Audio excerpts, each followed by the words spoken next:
तमाम दूसरा अमेरिका वाला इसी वजह से सर ये टाइमिंग गवर्नमेंट ऑफ इंडिया बहुत समझदार है। वो ये डिले कर रही है इसको डिसीजन लेने में ताकि जब तक हमारे 25+25 का इशू रिजॉल्व ना हो जाए और हो सकता है रशिया वॉर भी यूक्रेन वॉर भी खत्म हो जाए फिर वो Su-57 हमको दिलवाएगी। और इसी नोट पर अगली खबर ये कि फिलिस्तीन की मान्यता पर इटली के पीएम ने रखी नई शर्त।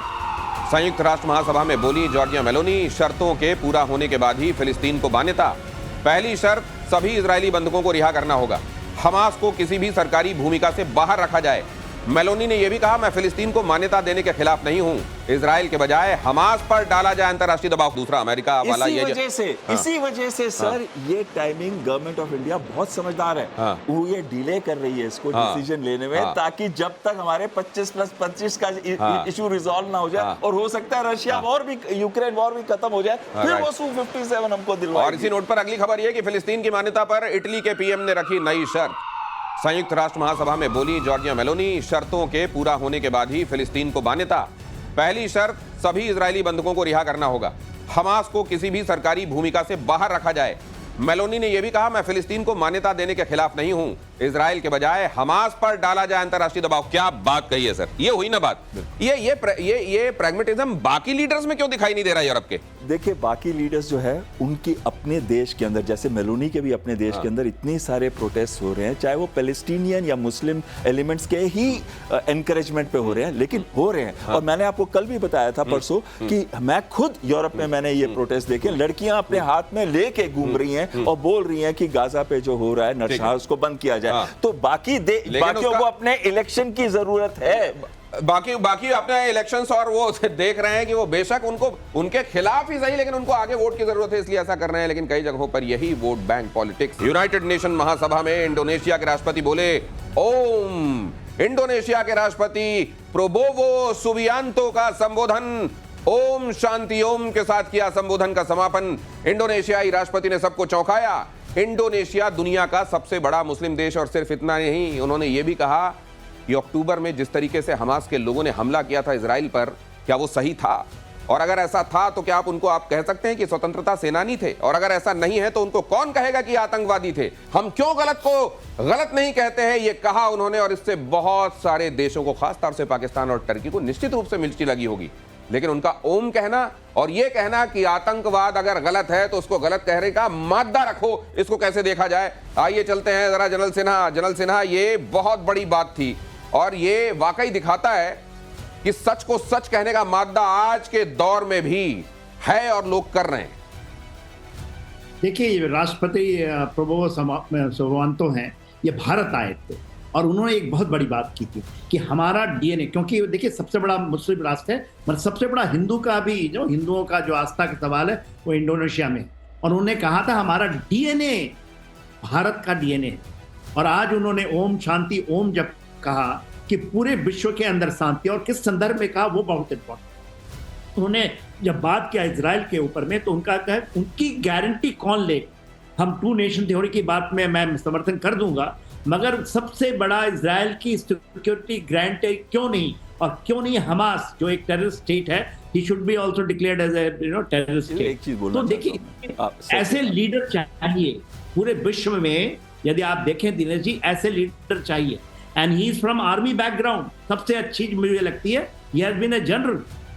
तो यदि इनकी जो सच्चाई, उस आत्मा की सच्चाई बोलती है जब इन्होंने ऐसी बात धरती से कही, और ओम शांति ओम मुस्लिम हो करके, और दुनिया का सबसे बड़ा देश है। सर अब मुझको थोड़ा रश थ्रू करना पड़ेगा क्योंकि कई खबरें बाकी हैं और अभी टाइम मेरे पास बहुत कम है। सर 30 सेकंड में आप अपनी बात कहिए प्लीज। इजराइल के साथ उसके औपचारिक कोई भी संबंध नहीं है, डिप्लोमेटिक संबंध नहीं है। और उन्होंने कहा है जब तक 2 स्टेट नहीं बनता, जब तक इंडिपेंडेंट पैलेस्टीन नहीं बनता, तब तक वो इजराइल को समर्थन नहीं देंगे। लेकिन इजराइल की सिक्योरिटी भी जरूरी है, ये उन्होंने कहा। इजराइल के सिक्योरिटी कंसर्न को समझना पड़ेगा। अगर सिक्योरिटी कंसर्न रशिया के भी समझ लिए जाते तो फिर रशिया यूक्रेन के होता। बहरहाल यूक्रेन के ज़ेपोरिज़िया में क्या हुआ है? धमाका हुआ है। रूसी ड्रोन के अटैक में 5 ब्लास्ट। ज़ेपोरिज़िया रणनीतिक तौर पर काफी अहम। ज़ेपोरिज़िया में यूक्रेन का न्यूक्लियर पावर प्लांट। और अब तो हमारे तमाम दर्शक भी ये बात समझ ही गए हैं कि ज़ेपोरिज़िया रणनीतिक रूप से क्यों महत्वपूर्ण है और यहां पर होने वाला ब्लास्ट क्यों पूरी दुनिया का दिल धड़काता है। यह हमेशा से एक अंदेशा बना रहा है कि वहां न्यूक्लियर पावर प्लांट में कहीं ऐसा तो नहीं हो जाएगा कि लड़ाई में कुछ ऐसा हो जाए कि वहां ब्लास्ट हो जाए और रेडिएशन वाला खतरा चेरनोबिल जैसा कुछ हो जाए, ये अंदेशा हमेशा से बना हुआ है, लेकिन ये विस्फोट भी रुक नहीं रहे हैं। कॉमोडोर बहलवाल जल्दी से। बिल्कुल, एक दिन पहले 23 सितंबर को उन्होंने वहां पे ब्लैकआउट कर दिया था। ब्लैकआउट की वजह से जो न्यूक्लियर रिएक्टर है उसकी कोर को कूल नहीं किया जाता, क्योंकि काफी देर तक वो डीजी पे नहीं चल सकती है।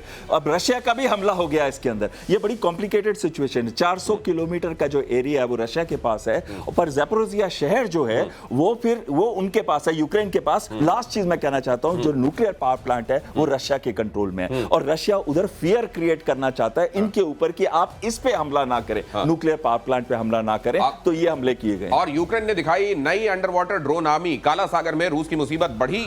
यूक्रेन ने अपने टोलोका ड्रोन को किया पब्लिक। कीव में डिफेंस प्रदर्शनी में दिखा टोलोका, रूस का नया अंडर वाटर ड्रोन। क्या रूस के लिए वाकई परेशानी पैदा कर सकता है? 2000 किलोमीटर दूर तक पानी के नीचे हमला करने में यह सक्षम है। हाथी के दांत हैं, अब वाकई रशिया को इससे कोई फर्क पड़ेगा? जनरल सिन्हा, ये एक प्रूवन इनका अंडर वाटर ड्रोन है, और इसकी रेंज 3 तरह के हैं। ये 200 किलो 200, 400 और आपने जैसे 2000। तो ये एक बहुत बड़ी चीज है। और देखिए उनके ड्रोन्स जो अंडर वाटर ड्रोन्स हैं, इट इज वर्किंग।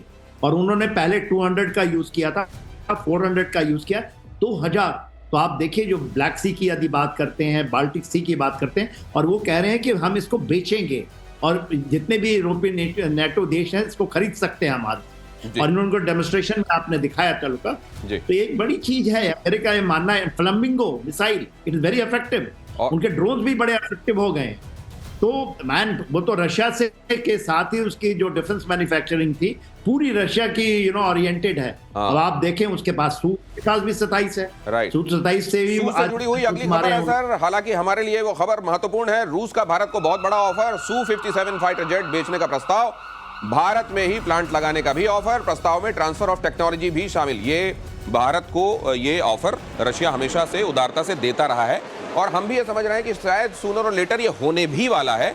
ये इसको लेकिन रीटरेट करने के पीछे वजह क्या है? देखिए 12 स्क्वाड हमारे जाने वाले हैं अगले 10 साल के अंदर। तो हम 29 अब हैं, 2 स्क्वाड MiG-21 के अभी रिटायर हो रहे हैं 26 सितंबर को। तो 29 स्क्वाड में से 12 गए तो सिर्फ हमारे पास 17 स्क्वाड रह जाते हैं। और उसके बाद 3-4 स्क्वाड अगर हम LCA Mark 1A के भी ले लें तो भी हम पाकिस्तान के आसपास ही पहुंच रहे हैं। तो ये बहुत जरूरी है कि शॉर्ट गैप में हम कुछ ऐसे जहाज लें, और पाकिस्तान लेना चाहता है J-35।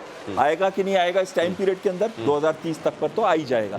तो उस गैप के अंदर हमें जरूरी है 5th जनरेशन फाइटर। अगर हम रफाल लेते हैं वो 100 स्क्वाड नहीं सर, लेकिन इसके साथ जो दूसरी जुड़ी हुई चीजें हैं, काटसा वाला डर है, या तमाम दूसरा अमेरिका वाला, इसी वजह से सर ये टाइमिंग गवर्नमेंट ऑफ इंडिया बहुत समझदार है।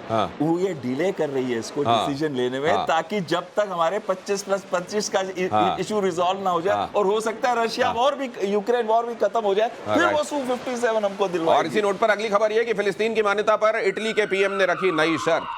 संयुक्त राष्ट्र महासभा में बोली जॉर्जिया मेलोनी, शर्तों के पूरा होने के बाद ही फिलिस्तीन को मान्यता। पहली शर्त, सभी इजरायली बंधकों को रिहा करना होगा, हमास को किसी भी सरकारी भूमिका से बाहर रखा जाए। मेलोनी ने यह भी कहा, मैं फिलिस्तीन को मान्यता देने के खिलाफ नहीं हूं, इजराइल के बजाय हमास पर डाला जाए अंतरराष्ट्रीय दबाव। क्या बात कही है सर, ये हुई ना बात। ये प्रैग्मेटिज्म बाकी लीडर्स में क्यों दिखाई नहीं दे रहा यूरोप के? देखिए बाकी लीडर्स जो है उनकी अपने देश के अंदर, जैसे मेलोनी के भी अपने देश के अंदर इतने सारे प्रोटेस्ट हो रहे हैं, चाहे वो पैलेस्टीनियन या मुस्लिम एलिमेंट्स के ही एनकरेजमेंट पे हो रहे हैं, लेकिन हो रहे हैं। और मैंने आपको कल भी बताया था परसों कि मैं खुद यूरोप में मैंने ये प्रोटेस्ट देखे, लड़कियां अपने हाथ में लेके घूम रही हैं और बोल रही हैं कि गाजा पे जो हो रहा है नरसंहार उसको बंद किया जाए। तो बाकियों को अपने इलेक्शन की जरूरत है। बाकी अपने इलेक्शंस और वो देख रहे हैं कि वो बेशक उनके खिलाफ ही सही, लेकिन उनको आगे वोट की जरूरत है, इसलिए ऐसा कर रहे हैं। लेकिन कई जगहों पर यही वोट बैंक पॉलिटिक्स किसी जगह के लिए कर्ज बन जाती है।